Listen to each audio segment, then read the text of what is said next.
So the child is holding the balloon by the knot, your partner hitting the other balloon with their hand. You put one hand behind your back and you immediately introduce the concept of a backhand as well as a forehand. Introducing a rally between two players, hands up in the high five position, right hand to right hand, left hand to left hand. So introducing a sequence, right to right, left to left.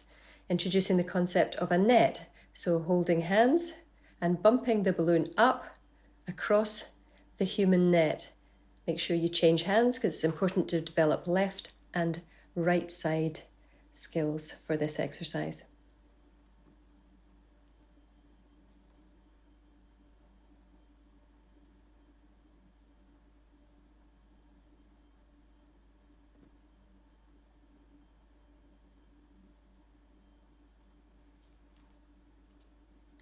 The chiffon squares, or a hanky. Your partner throws the chiffon square up and takes a step to the side to allow the child to run forward and catch with either both hands, with left hand or with right hand. And with each successful catch, take a step back to increase the distance.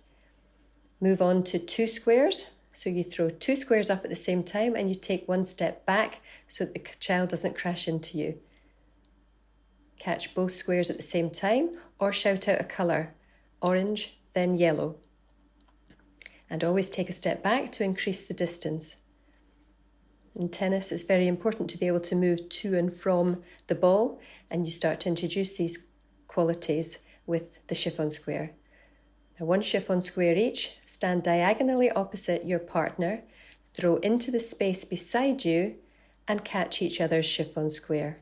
And then increase a distance by taking a step back. Beanbag exercises. Sending the beanbag from palms outstretched to palms outstretched in a rainbow shape. Introducing the concept of a rally, sending the beanbag up and sending it forward. Send up, catch yourself, pass to your partner. Send up, flip your hands so that you catch on the back of your hand and send to your partner.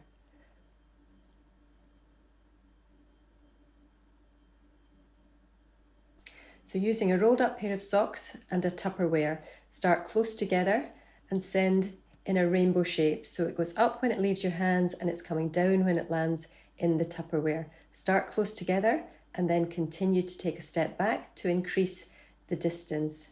And as you increase the distance, your hand goes longer to the target. Then you can remove the Tupperware and just be throwing the socks. Catch in front and take both hands to the side to mirror a forehand and a backhand shot. Take the hands above your head to send back like a smash, and then it could be sending backwards over your head, and then face away from your partner, shout their name so they turn and have to react quickly. Similar exercises, but this time using two rackets. Trap in front with both rackets. Take the rackets to the side and send back. Take to the other side and send back. So it's mirroring again a forehand and a backhand. So trap the beanbag in front. Take the rackets above your head and send back like an overhead smash or a serve. Trap in front and send back. Trap in front, turn round, send backwards over your head. Face away from your partner. You call your name, you turn round. Quick reactions, trap in front and send back. Tea towel tennis. So the pair of socks or the beanbag is in the middle of the tea towel. Working together, you're trying to send the beanbag or the socks high in the air and catch together. If you get good at that, you can start to add some movement, moving side to side or forwards and backwards. Now introducing the ball. We have two strips of paper, could be two chalk lines. So sending out of the palm of your hand through the middle of the target area and stopping the ball by splatting it with your hand on the top. You could also use a wall or a bench so that you roll the ball against it and your partner chases after it. So this is called race and chase. So again, in tennis, you have to be able to move to and from a moving ball. So this starts to introduce those skills.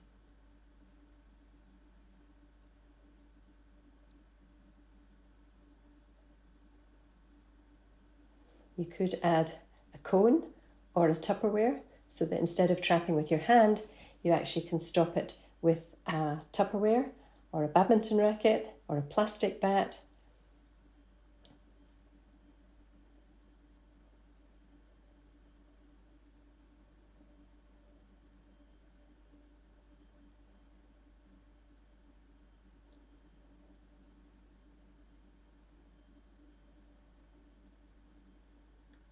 So introducing the ball again, but this time adding in the right hand and the left hand. So right to right and left to left. Tennis is a two-sided sport, so it's important to develop skills on both sides of the body. Put the hand on the top of the ball to stop it and send out of the palm of your hand.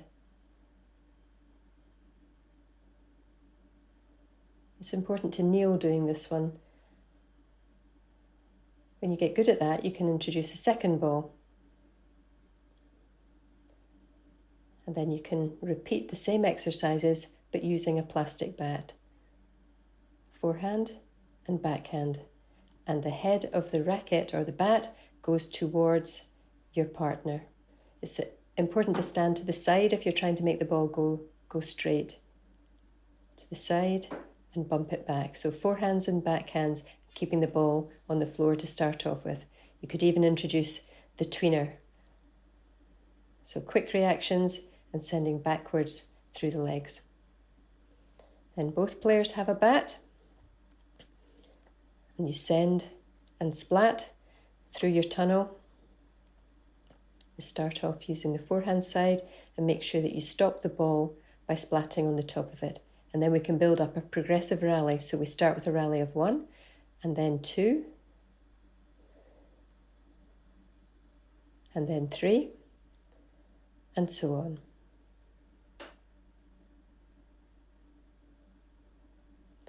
Do the same thing with the backhand. A rally of 2, 1, 2, 3, splat.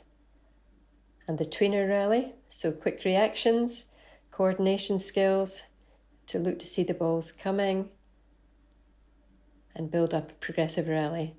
This is quite a tricky one, but if you do all of these exercises in the right sequence, you can actually build up to quite a complex skill. So another tea towel tennis exercise using a wall or a bench. You can use your hands or you could use a racket, and you're trying to bump the ball against the wall or the bench and judge the distance that allows the ball to stop on the middle of the tea towel. And when you're successful, you move the tea towel back, so you increase the distance.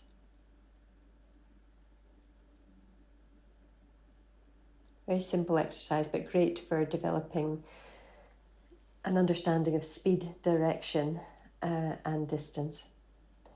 And final exercise, magic racket trick. So you're trying to hold the racket up on your fingertips or on the palm of your hand without holding on to the handle. Tip is to look into the middle of the strings and concentrate in the middle of the strings to help you to keep the racket upright. Good idea to time this to see how long you can keep it balanced for, and then to try and beat your score the next time. You can add some complications in, like putting one hand on your head, or standing on one leg, or hopping.